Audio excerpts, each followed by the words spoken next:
आधार बना। और सबसे बड़ी बात, सभी आरोपी बरी हो चुके हैं। इस वक्त भारत 24 सबसे पहले आपको यह बड़ा अपडेट दे रहा है, सभी आरोपी बरी किए गए हैं। 17 साल बाद इस मामले में सभी आरोपियों को बरी कर दिया गया है, क्योंकि सबूत इनके खिलाफ नहीं मिल पाए। जज ने जब फैसला सुनाया, उनकी तरफ से यह बड़ी टिप्पणी की गई है। और देखिए, अब राजनीति इस पूरे मामले में तय है कि किस तरीके से साध्वी प्रज्ञा ये बार बार कहती गई कि उनको जानबूझकर फंसाया गया। तमाम ये जो लोग थे ये कहते रहे कि उनको फंसाया गया, उनका कोई इस मामले से लेना देना नहीं था, उन्होंने कोई साजिश नहीं रची। लेकिन मालेगांव ब्लास्ट केस में आज फैसले का दिन, और फैसला यह है कि सभी आरोपी बरी किए गए हैं। भारत 24 सबसे पहले आपको बड़ी अपडेट बता रहा है। पूरी देश की नजरें आज इस पूरे मामले पर टिकी हुई थी। सुमित, सबसे बड़ी खबर आज की और बड़ी बात यह है कि जो सभी आरोपियों ने बरी कर दिया गया है। जी बिल्कुल, देखिए सभी आरोपियों को कोर्ट ने बरी कर दिया है और कोर्ट ने माना है कि इस पूरे मामले में जो एनआईए ने जो जांच की थी उसमें बड़े पैमाने पर खामी थी। यानी कि जो जांच एजेंसी होती है उसे सरकार से जरूरी मंजूरी, यानी कि अथॉरिटी से जरूरी मंजूरी जो है वो केस चलाने की लेनी होती है, लेकिन इस मामले में एनआईए को जरूरी मंजूरी मिल ही नहीं थी। ऐसे में यह मामला अगर सबूत भी अगर आरोपियों के खिलाफ होती है तो ऐसे में यह मामला वैसे भी खारिज हो जाएगा। तो एक बड़ा झटका यहां कहा जा सकता है कि एनआईए को कोर्ट से लगा है, क्योंकि एनआईए ने माना है कि केस चलाने के लिए जो जरूरी अप्रूवल अथॉरिटी से लेनी होती है वो एनआईए ने नहीं ली थी। हालांकि कोर्ट ने माना है कि एनआईए जो है, एनआईए ब्लास्ट की घटना हुई थी, लेकिन इन मामले में जितने भी आरोप थे आरोपियों पर, वो आरोप साबित करने के लिए जो तमाम सबूत थे वो नाकाफी थे। और ऐसे में जो जिस तरह से बाइक में जो ब्लास्ट करने की जो बात कही जा रही थी और रजिस्ट्रेशन जो साध्वी प्रज्ञा के जो नाम पर आरोप लगाया था, वो बल्कि रजिस्ट्रेशन साध्वी प्रज्ञा के नाम पर बाइक की थी ही नहीं, ये कोर्ट ने अपने फैसले में साफ कर दिया है। तो कई ऐसे लूपहोल्स जो है वो कोर्ट ने अपने फैसले में दर्शाए हैं और कहा है कि शुरुआत से लेकर अंतिम तक इस पूरे मामले में जो है वो बड़े पैमाने पर खामियां पाई गई हैं। सबूत बिल्कुल नहीं है, सबूत में बड़े पैमाने पर छेड़छाड़ की गई है। और ऐसे में जब किसी केस में आप अप्रूवल, आपने केस चलाने की जरूरी मंजूरी ली ही नहीं है, तो ऐसे मामले में किसी भी आरोपियों पर आरोप नहीं साबित होता है। और यही वजह है कि सभी आरोपियों को कोर्ट ने सबूतों के अभाव में बरी कर दिया है। तो बड़ा झटका है और राजनीतिक दलों, राजनीतिक सियासी दलों के लिए भी एक तरह से एक बड़े पैमाने पर जो है संदेश जो है वो कोर्ट ने दे दिया है। क्योंकि आपको याद होगा कि भगवा आतंक का जो आरोप है लगातार विपक्ष लगाता रहा था, वो चाहे कर्नल पुरोहित हो या फिर साध्वी प्रज्ञा हो, लेकिन कोर्ट का जो फैसला है वो कहीं ना कहीं अब सबके मुंह पर एक तरह से आप कह सकते हैं कि उनकी जो बातें हैं वो कहीं ना कहीं बंद हो जाएंगी। और आपको याद होगा कि इस फैसले के खिलाफ हाईकोर्ट का रुख तो किया जाएगा, लेकिन निश्चित तौर पर यहाँ एनआईए कोर्ट का जो फैसला है उसमें सीधे तौर पर कहा गया है कि शुरुआत से अंत तक इसमें बड़े पैमाने पर जांच में खामियां पाई गई हैं, सबूतों के साथ छेड़छाड़ की गई है। और ऐसे में इन आधारों पर किसी भी आरोपी को दोषी ठहराया नहीं जा सकता है। और एनआईए पर भी कोर्ट ने सवाल किया है कि जब आपने जब केस की शुरुआत की थी तो आपने अथॉरिटी से जरूरी मंजूरी केस चलाने की ली ही नहीं थी। तो ऐसे में वैसे भी इस मामले में जो है आपकी जो जांच है वो सही दिशा में नहीं थी, लिहाजा सभी आरोपियों को कोर्ट ने बरी कर दिया है। प्रीति, बिल्कुल, तो सभी आरोपियों को कोर्ट ने बरी कर दिया है। सत्यप्रकाश सोनी भी हमारे सहयोगी इस वक्त हमारे साथ बने हुए हैं। सत्यप्रकाश, आपके पास क्या कुछ जानकारी है? देखिए, जब 2008 में इस पूरे मामले की जांच एटीएस कर रही थी, तभी जो है इस बात से इनकार किया गया था कि चूंकि एटीएस ने सबूत इकट्ठा किए हैं, जिस सबूतों के दम पर इन तमाम लोगों को आरोपी बनाया गया, उनमें कई खामियां पाई गई थी, एनआईए ने कई सबूतों को हटा दिया था।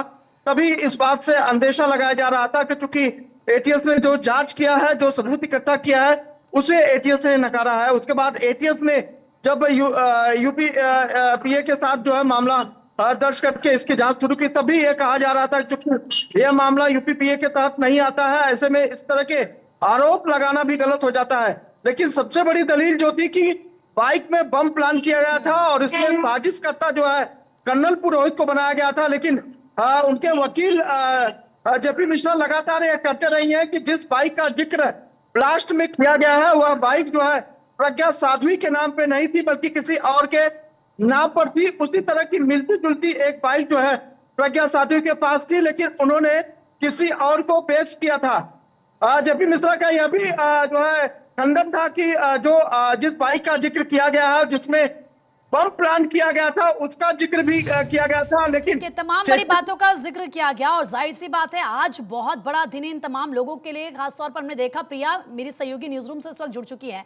प्रिया, आपके पास क्या कुछ जानकारी है और सबसे बड़ी बात देखिए अब किस तरीके से एक बार फिर से राजनीति गर्माती हुई नजर आएगी, क्योंकि भगवा आतंकवाद जैसे शब्दों का इस्तेमाल किया गया था जब ये धमाका हुआ था और उसके बाद इस पर खूब हमने देखा बवाल भी हुआ था, लेकिन अब सभी आरोपियों को आज बरी कर दिया गया है। अपने आप में प्रीति ये मामला बहुत ज़्यादा अहम हो जाता है, क्योंकि आपने जिस बात का जिक्र किया कि सबसे पहले इस पूरे मामले में भगवा आतंकवाद, हिंदू आतंकवाद का जिक्र हुआ था। साध्वी प्रज्ञा ठाकुर जिन पर तमाम तरह की बातें सामने आई थी, जिन पर तमाम तरह के एलिगेशंस लगे, हमने देखा क्योंकि वो सांसद भी भोपाल की रही और उसके बाद हमने देखा कि जब उनको टिकट भी मिला था तब भी इस पूरे मामले पर किस तरीके से सियासी बवाल मचा। लेकिन कोर्ट ने सीधे तौर पर कह दिया कि जो भी एलिगेशंस लगाए गए थे वो सिद्ध नहीं हुए हैं। कोर्ट ने इसी के साथ साध्वी प्रज्ञा ठाकुर को भी क्लीन चिट दे दी। इसके अलावा 7 आरोपियों को भी बरी कर दिया गया। इसी के साथ कोर्ट ने जो तमाम टिप्पणी की यूएपीए को लेकर के भी, इसके अलावा यह भी कहा गया कि जांच में कई सारे लूप होल्स हैं, जो एलिगेशंस लगे हैं उसके पक्ष में कोई सबूत ऐसा पेश नहीं कर पाए गए, क्योंकि इसमें अलग अलग एजेंसी जो कि लगातार इन्वेस्टिगेट कर रही थी। ये भी बात कही गई कि बाकायदा जो मेडिकल सर्टिफिकेट्स बनाए गए जिसमें ये कहा गया कि 100 से ज्यादा लोग जख्मी इस पूरे घटना में हुए थे, उसमें भी कुछ हेरफेर की बात की गई है। कहा गया कि सिर्फ 95 ही वहां पर जो लोग मौजूद थे वो जख्मी हुए। मेडिकल सर्टिफिकेट को लेकर के बात सामने आई। लेकिन इसी के साथ कोर्ट की तरफ से जो सभी 7 आरोपी हैं, जिससे पूर्व भाजपा सांसद प्रज्ञा सिंह ठाकुर, कर्नल प्रसाद पुरोहित, रमेश उपाध्याय, अजय राहिरकर, सुधाकर चतुर्वेदी, समीर कुलकर्णी और सुधाकर धर को कोर्ट ने बरी कर दिया। हालांकि इस पूरे मामले में और भी जो आरोपी थे उनको पहले ही बरी कर दिया गया था, लेकिन अब देखना होगा कि जो पीड़ित पक्ष है क्या उसकी तरफ से इस पूरे फैसले को चुनौती दी जाएगी, आगे पूरा प्रोसेस क्या होगा वो देखना होगा। लेकिन इन 7 आरोपियों के लिए आज का दिन बहुत ज्यादा अहम हो जाता है, क्योंकि इस पूरे मामले में आप सोचिए 17 साल का वक्त बीत चुका और 17 सालों में हमने देखा कि तमाम तरह के डेव्हलपमेंट्स हुए। ॲडव्हर्टाईज केली त्या कंपन्याने आमच्याकडनं प्रीमियम घेतला आणि आजपर्यंत शेतकऱ्याला विम्याचे पैसे मिळाले।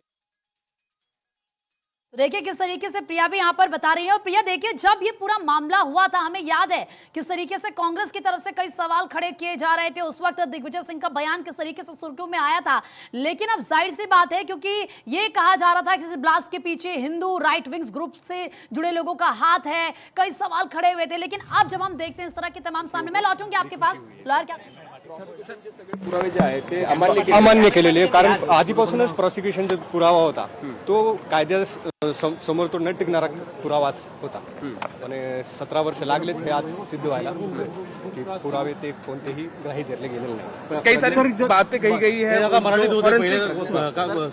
नेमकं कोर्टाने सुरुवात जी केली होती एटीएस दाखल केलेला होता या पूर्ण पुराव्याला नाकारलेला आहे कोर्टाने। बैठका झाल्या आरडीएक्स आणलं, जस त्यांचा कोणताही संबंध क्लिअरली ते साबित करू शकले नाही। माझं नाव रणजित आहे। जो पुरावे जो सबूत थे वो खारिज कर दिया गया है। जो पुरावे उन्होंने दाखल किए थे जो एक्यूज के अगेंस्ट में सफिशिएंट नहीं थे।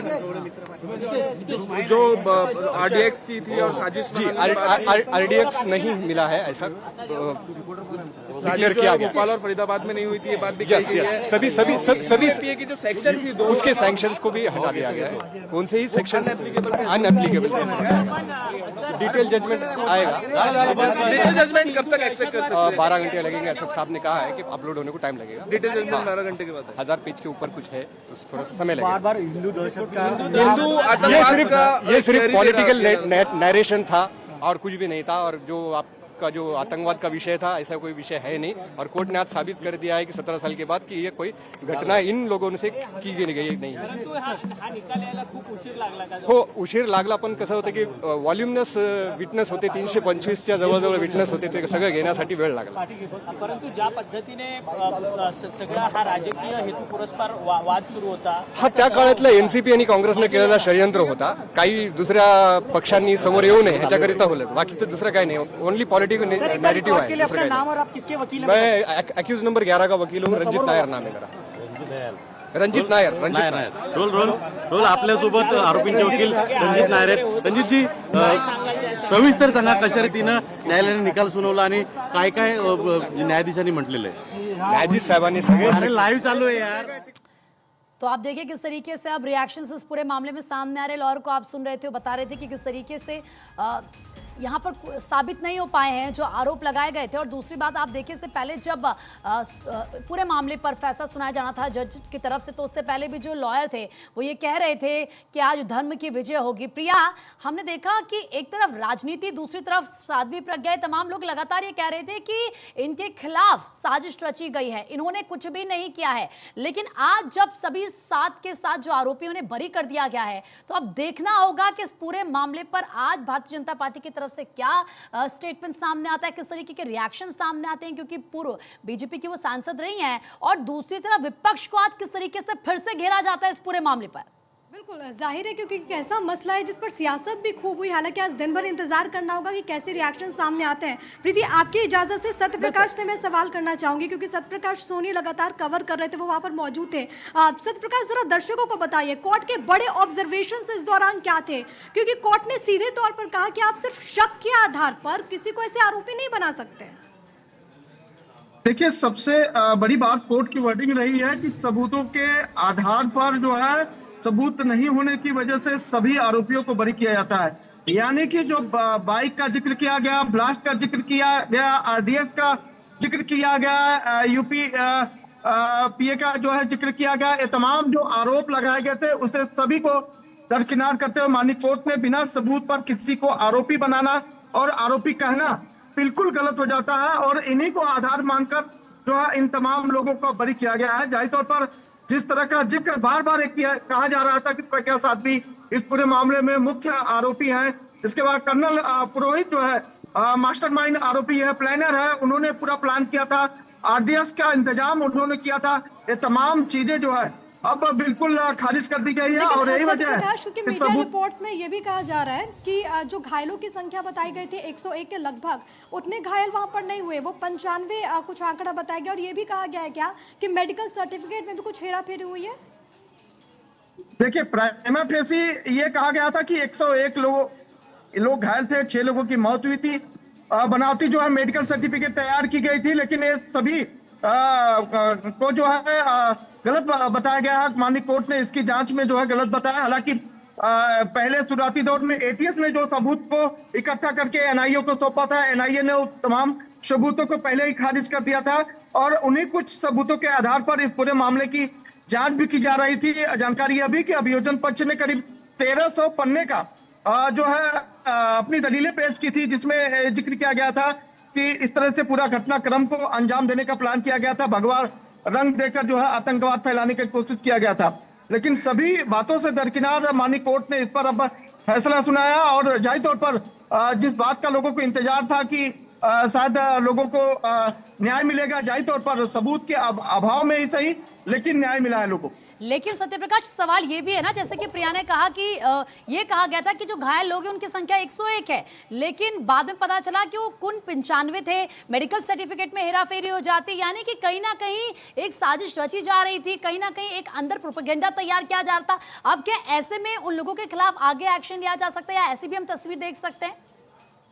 बिल्कुल, देखिए, अभियोजन पक्ष जरूर आगे जाने की बात करेगा, लेकिन कोर्ट पक्ष बार बार ये कह रहा था कि चूंकि जो पूरा प्लान किया हुआ ये मामला है, प्लान के तहत जो है ब्लास्ट करवाया गया और बताया गया कि जो है लोगों की जान माल से खिलवाड़ होना चाहिए, किसी एक खास समुदाय को इसमें टारगेट किया गया। लेकिन जितने भी सबूत इस विषय को लेकर दिए गए थे, वो सबूत कि ये प्रूफ नहीं कर पाए कि चूंकि ये पूरा प्लानर है और फिर इनमें किन लोगों का हाथ है। जाहिर तौर पर इसीलिए न्यायपालिका के ऊपर यह देखा जाता है कि न्यायपालिका न सिर्फ वकीलों की दलीलें सुनती है, बल्कि जो तमाम लोग ग्राउंड पे रहते हैं उनको भी, मतलब आम से खास लोगों की भी बात जो है बहुत मायने कुछ रखती है। और इसी वजह से अब जो है इतने लोगों के लिए न्याय की घड़ी आई। ठीक है सत्यप्रकाश, प्रिया, आप दोनों का बहुत बहुत शुक्रिया तमाम जानकारी देने के लिए, क्योंकि आज का दिन बेहद बड़ा है। 17 साल बाद आज पूरे मामले में फैसला आ चुका है। सभी जो 7 आरोपियों ने बरी किया गया है, इसी के साथ जिनको बरी किया गया, हम आपको ग्राफिक्स के जरिए वो देखिए, वो चेहरे भी दिखा रहे हैं, वो नाम भी दिखा रहे हैं। पूर्व बीजेपी सांसद साध्वी प्रज्ञा, कर्नल प्रसाद पुरोहित, रमेश उपाध्याय, अजय राहिलकर, सुधाकर चतुर्वेदी, समीर कुलकर्णी और किस तरीके से सुधाकर द्विवेदी, ये तमाम लोग थे जो आरोपी थे। लेकिन आज इन सभी ने राहत की सांस ली है, क्योंकि इन सभी को बरी किया गया है और ये कहा गया है कि इनके खिलाफ सबूत नहीं मिले हैं। इसी के साथ कोर्ट की तरफ से फैसला सुनाने के दौरान जो बड़ी बातें कही गई सिलसिलेवार तरीके से भारत 24 ने आपको बताया। फिलहाल इसी के साथ वक्त एक छोटे से ब्रेक का है।